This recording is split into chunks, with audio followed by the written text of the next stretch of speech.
It's Monday. It's your girl Candy Kaylin. And your boy Shaw Time Shaw. And it's 6 o'clock, so it's time to Cool love. every Monday here on DFWIRadio.com. We talk sports, Sports. news, and hip hop. We don't talk about people. I don't know how we supposed to do this. You saying my lines now. Listen, just go with the flow, Mr. Shaw. The extra is the cousin. That's it. Hold on, whose shirt you got on? This is your listen. What? See, we can't even. Why is my shirt on you? This What? is my shirt. Listen, Nate. Okay, now you're acting like Nathaniel. That's Cliff's shirt. That's Cliff's shirt. It's my shirt. This is the original shirt. I put yours on the wrong size shirt. That's Okay. the reason why. It is now like a reminder of where I started because as you see, the lettering was like it was a mess. So, I this just is want to my make shirt. On this show, we talk off topic, sports, news, and hip hop. We don't talk about people. We just give you the facts. thank you, Mr. Shaw. So it is Monday. We have a lot to cover in sports.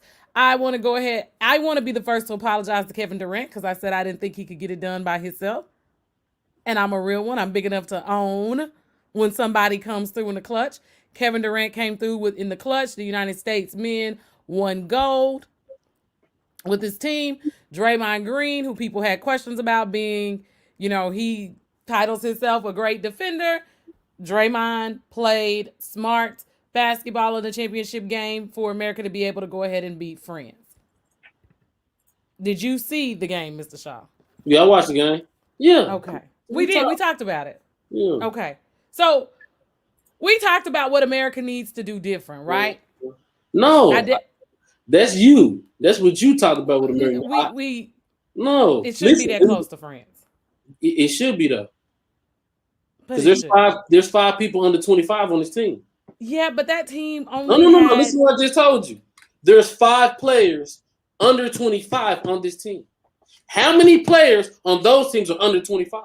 You're right. You they do have Olympic experience. What I've been trying to break down to you is, Candy, we don't even got to send our best to win. Okay, I'm going to go Kentucky players. Bam is my third best. Bam, my third, fourth best center. AD, Boogie, Cat. Bam, 4th best. Okay, Boogie is out of these conversations at this point. So Cam, so Cat, AD, he third best. Right. Big wise. I agree. Guards. Book may be number 1, Kentucky wise. You know what I'm saying? John Wall a little older. De'Aaron Fox. All right. Keldon Johnson.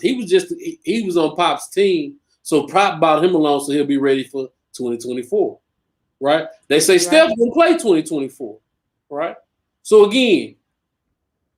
Well, everybody's going to play in 2024. If we don't have COVID, it's Paris. Everybody wants to take their family to Paris. Oui. You know, who doesn't want to take their wife or their girlfriend to the Eiffel Tower? Like, think about it. Jason Tatum. And then in the next year, we're in 2028. We're in the United States. We're in California. So I feel like it was for me, right? And again, I go back to who I'm used to. I saw the emergence of what I saw from American basketball was this level of greatness, right? I feel like this team, I think this team was subpar average at best. But let me give them credit, right?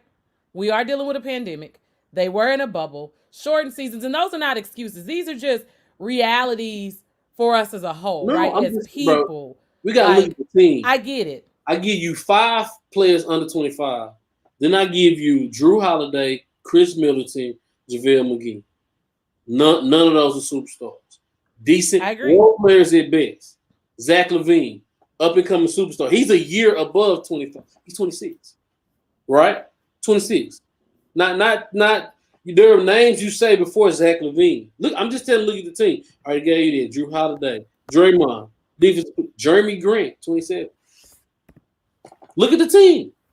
I agree. Only thing you know about Jeremy Grant, he got a famous uncle. You didn't know that he got a brother that used to play basketball, right? You just know that's for his nephew. Right. I know that, and I agree, right? There are some things to it. Ultimately, shout out to USA. Because it was a team just throwing They got it done. It was a team thrown together. They were We know together. Chris Middleton and Devin Booker and Drew Holiday came after the NBA championships, which 7 games, 7-game series, 6-game series, body beat down. It's a lot of factors, and they hadn't played together, right? They hadn't been playing together, so things are different. July 6th, they had a month to get ready. Yeah.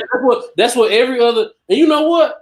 I kind of felt Kevin Durant and Draymond's frustration because again, the only people it mattered to was them and Dame. Those are the only 3 people whose legacy would have been affected. I told you there's 5, and one of the 5, Keldon Johnson, got no spin. So Keldon Johnson, he was just on the pop. He's a pop guy, right? He's a pop guy. You get yours because what we do, right? If I'm a coach, I get mine in. So you get yours in. You give them the experience. You give them the opportunity. And like I said, I like for us to win. I was sitting around on the last day counting the goals, going, China has more goals than us. Who's going to win? Men's U.S. baseball let us down. But again, men's baseball team was they scrapped together team. Like, they're old players. It's not like, we didn't take any professionals. So say that. So we weren't taking any professionals. Who we taking? AA ball players? They're like old. There was like a couple of old players, people who were like retired. So yes, USA baseball, but we got silver, right? So this whole Olympics also made me look at stuff because Japan beat us in baseball and softball. They did. Hold on. In their home country. So what was Puerto Rico in? We beat the DR. And like I said, Japan beat us in women's softball. We beat them once. They beat us in a walk-off to win in women's softball, which women's softball will not be in the Olympics in 2024. They're expecting it to return in 2028 when it comes to the U.S. Mm-hmm. So we got silver there. And again, as you said, these teams haven't been playing together due to COVID. We just brought women's softball back as a team. So we just picked up USA teams. So it's just kind of looking at how things have changed, and American dominance in certain sports didn't look the same. Now, shout out to the U.S. women's basketball team because I've been bragging on them for years. They've won their 7th gold in a row. Diana Taurasi and Sue Bird have 5 Olympic gold medals in basketball. That was a team that featured, as you said, there's 6 new players on that team. Shout out to Dawn Staley, who has 3 Olympic golds on her own and 1 as a coach. Dawn Staley said she will not be back. Sue Bird is 40. Diana Taurasi is 39. She was popping her booty. I couldn't believe it. You say what? Diana was popping her booty. They not needed. Yeah, it was a video. They was turning up. Well, Asia Wilson the whole time after was messing with Dame. She had the most fun with Dame. Well, you know what? But having that experience, right, together says a lot. And since we're talking about it, I said men's basketball, which we're talking about, and we'll get back into that. Also, shout out to USA women's track and field because, again, and USA women's volleyball. They got those goals in the end.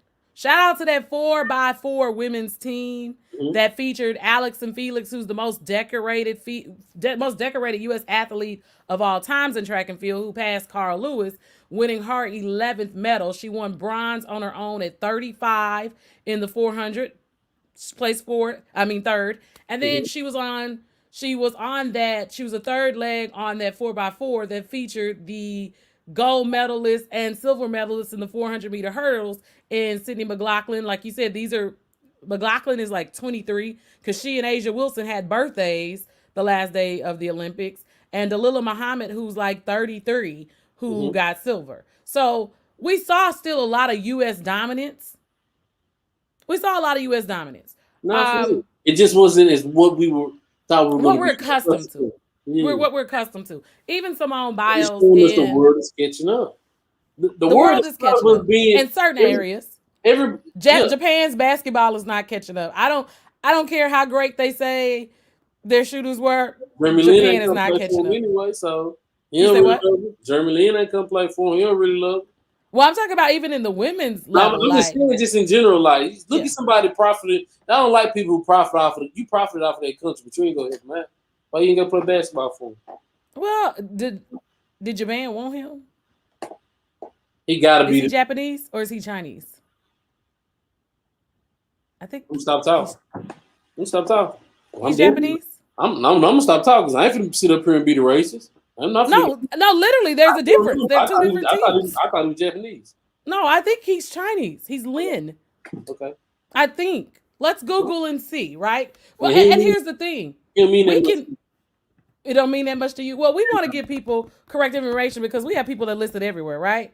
And as you said, it's when you're having a conversation, you want people to. Yeah, he used to play professional in China for the Ducks, but he's American born. It looks like he can get cross whatever.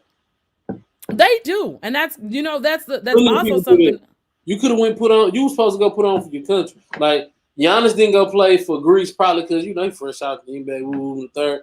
But you supposed to. That's why I respect the Gasol brothers. They always put on for their country. And if Jeremy Lin wasn't Chinese, he wouldn't have made that much noise. If he would have been Jeremy Lin actually gained ROC citizenship. So he has citizenship in Russia.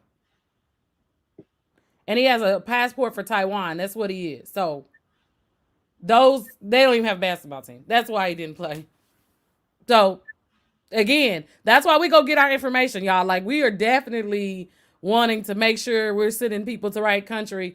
Because the Emekike sisters, 3 of them, their parents are from Nigeria and they went and represented Nigeria. So there are a lot of people. The 100 meter, I think he won the 100. He is American born in El Paso, but his mother he was raised in Italy. So he has citizenship in Italy and he represented Italy and won the 100 meters for them.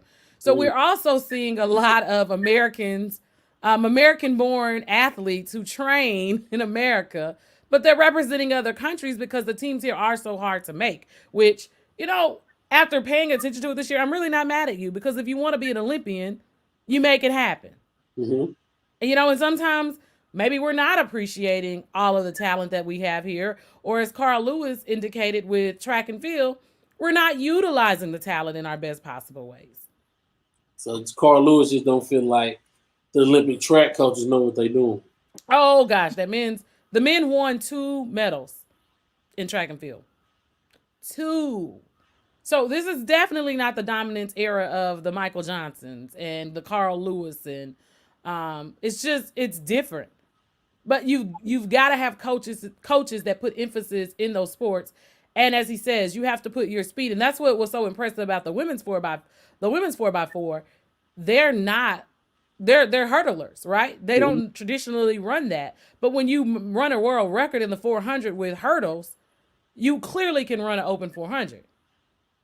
So it's about strategy. It's about convincing you, if you are a shot putter naturally, that, hey, the disc field is limited. Let me get you over here to throw the disc that I could possibly get you to win a gold medal. It's about leadership. And that's what we're seeing in a lot of professional sports when, you're getting these coaches in. They may be great coaches in one particular area. That doesn't mean they're going to be great for the Olympic sport. So, as a track and field coach, it should translate. It should translate. Like they were saying, Pop, the USA players were upset with Pop in the system. It worked. And then when they got to the last game, again, everybody was still getting their shots.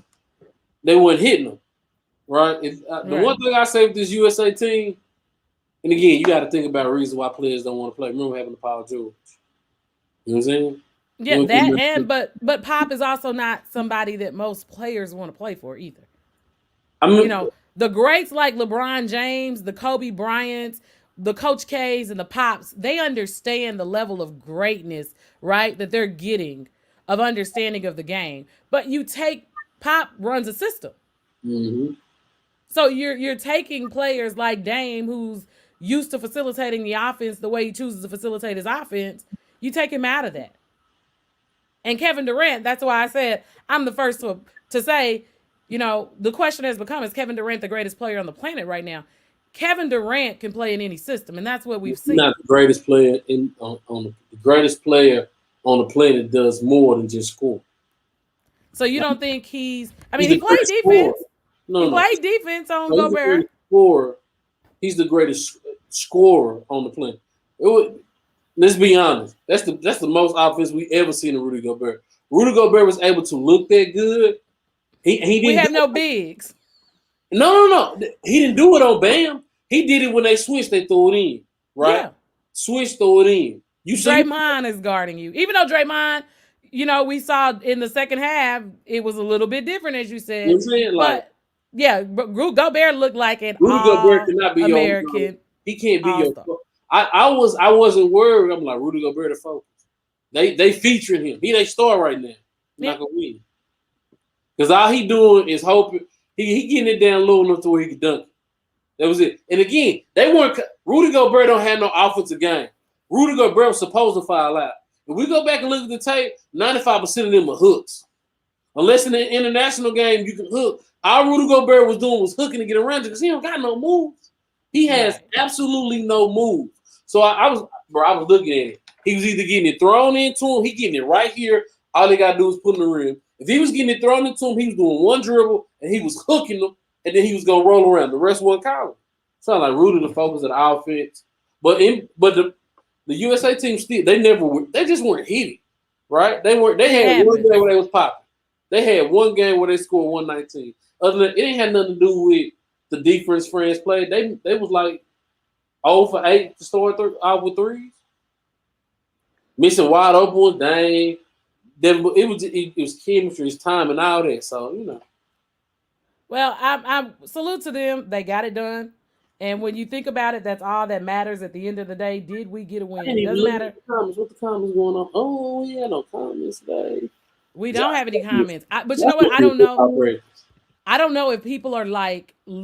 So again, that's another thing. If people are watching, I think sometimes it doesn't show up until after the show is over. So I just had to share. I don't know. We're still learning. This is the whole production thing in COVID. So I don't know where the people are. I just shared it to my page and your page to let them pull up. Mr. Shaw, another thing we wanted to go ahead and move on to real quick is, because we run out of time so quick in this first half of the show, is the Hall of Fame.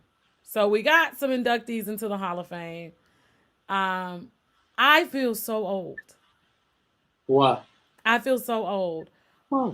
Charles Woodson, Peyton Manning, Edgerrin James, Calvin Johnson, John Lynch. Like, Peyton was my guy at Tennessee. Charles Woodson was my guy at Michigan. Like, to see careers from start to finish. And, I ran into Charles Woodson a few years ago, and I was like on the phone with I'm always missing people because I'm on the phone. And I'm like, oh, mama, there's Charles Woodson. And he's like, looks at me and he like nods his head like, I see you, but I'm going like, don't stop me type thing. So it's kind of surreal moments when you see legends that you've watched. You've watched them build careers. You've watched them go, from Heisman Trophy winners to the NFL to Super Bowl champions, to be a Raider and to be a Packer. And Peyton Manning to start in Indianapolis and end his career in Denver. Edgerrin James, a Colt from the U, and then Calvin Johnson. And I heard you some see the gold leg Edgerrin James had? Edgerrin James had a gold leg with gold D's on it.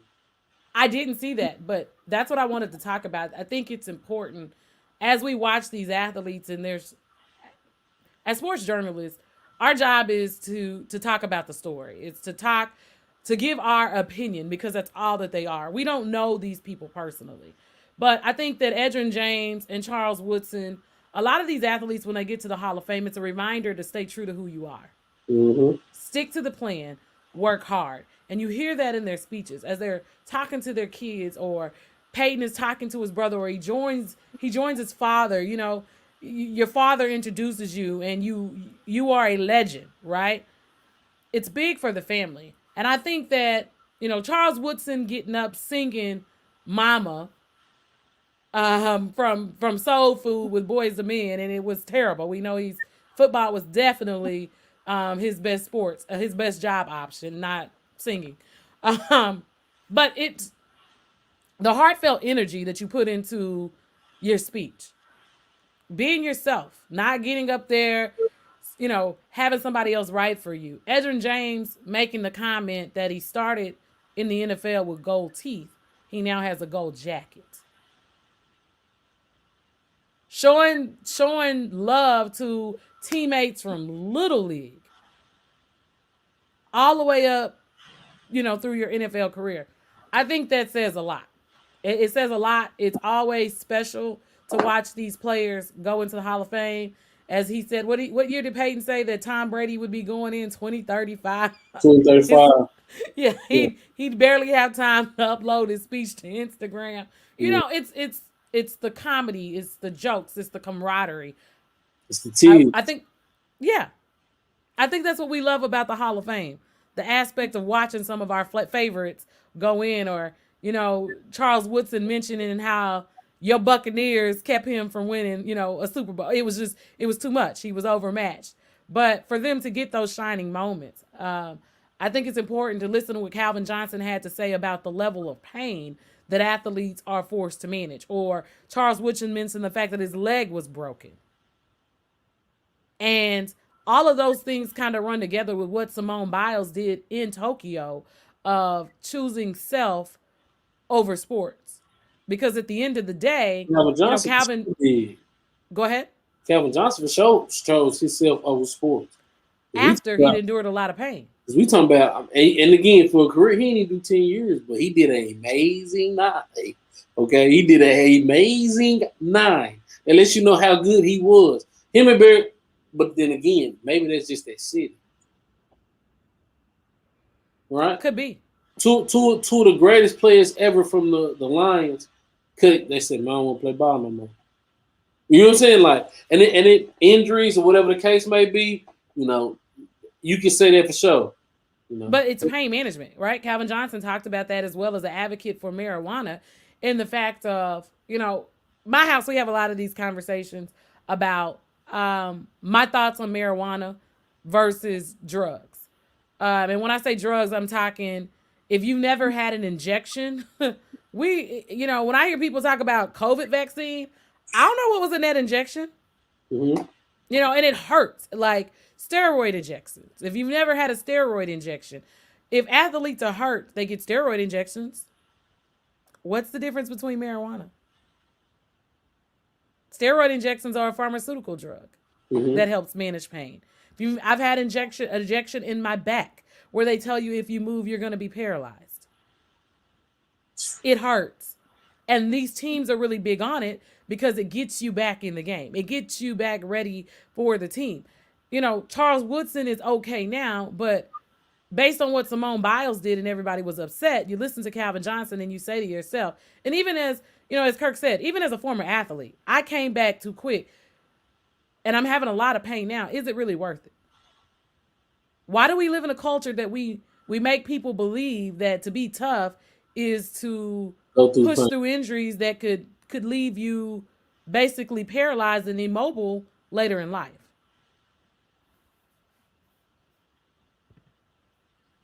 I don't get that.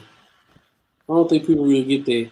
And again, they want athletes to come out not only perform, they want athletes to deal with pain, mental. Saying they're like, oh, well, you're an athlete, you get paid millions, you need to deal with it.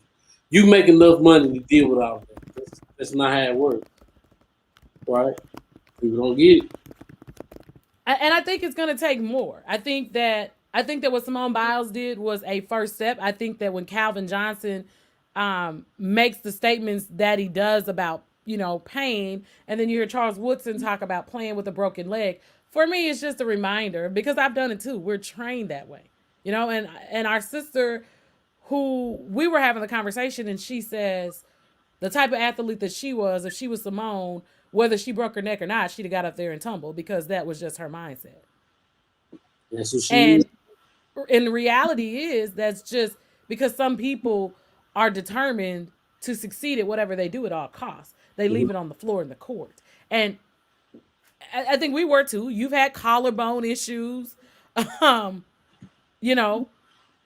that we should have really taken our time to rehab and been okay missing a season. But, we talk about mental health. it's different when you're 14 and 15 years old and you have varsity dreams and you're trying to get back so you can make these teams because this is what you've dreamed of your entire life. Mm-hmm.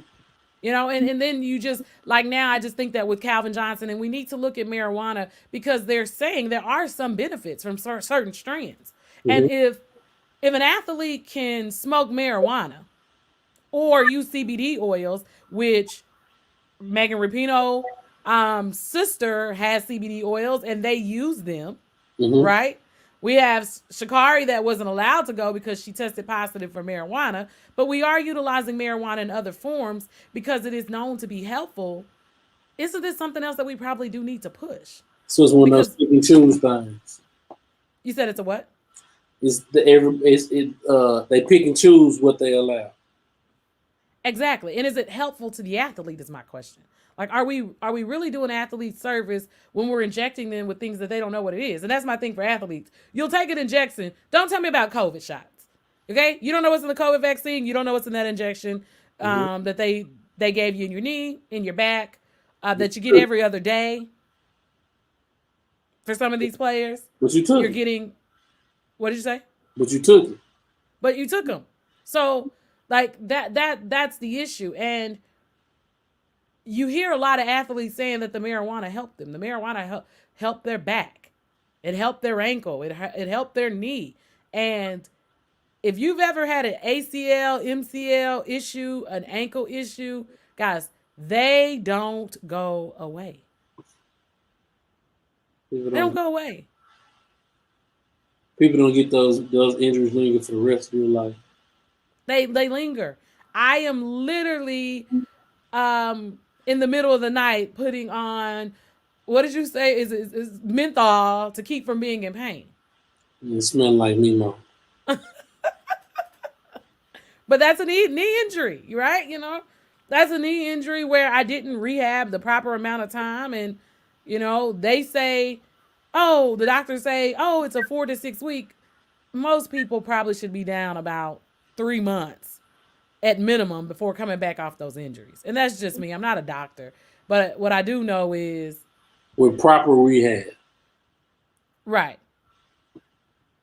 Delta 8 flour. Where do I get Delta 8 flour? And which CBD? Kirk, send me a message. Tell me. I need to know. Now, I've got Mother Goose, Old Goose, something like that. It's from Ace Hardware. It's pretty good, but I need something stronger. But um, That girl said Ace Hardware. it is. It came from Ace Hardware. It really did. But, you know, shout out to everybody who got a gold jacket. Everybody who's on their way to get a gold jacket. Shout out to the original number 88, which was long before I started watching football. AKA, if you're not from Dallas and you're not a Cowboys fan, Drew Pearson was the original number 88, Michael Irvin. So you guys probably know Michael Irvin and Dez and CeeDee Lamb. Drew Pearson is the original number 88. He is now in the Hall of Fame as well. And Jimmy Johnson. Why did I say Jerry? Jimmy Johnson, Mr. How About Them Cowboys, the legendary coach of the Miami Hurricanes and the Dallas Cowboys, is also now a Hall of Famer. And finally, before we go to break, Florida State family is mourning the loss of a legendary coach in Bobby Bowden. Mm-hmm. He was 91 years old. He was fighting cancer. Fighting cancer. And, you know, so legends. He was a legend in what he did. Florida State football is, we recognize it and know who they are because of him. They got a long ways to go to get back to that dominance, I believe. But, you know, that's our sports roundup pretty much for the day. I think we've covered everything. Mr. Shaw says Kevin Durant is not the greatest player in the world. I agree. But U.S. men and women did win gold in the Olympics. So it is now time for us to take our break. We will be back. This is your girl, Candy K. Lynn. And your boy, Shout. And this is Pull Up the Podcast. We'll be back. Pull up.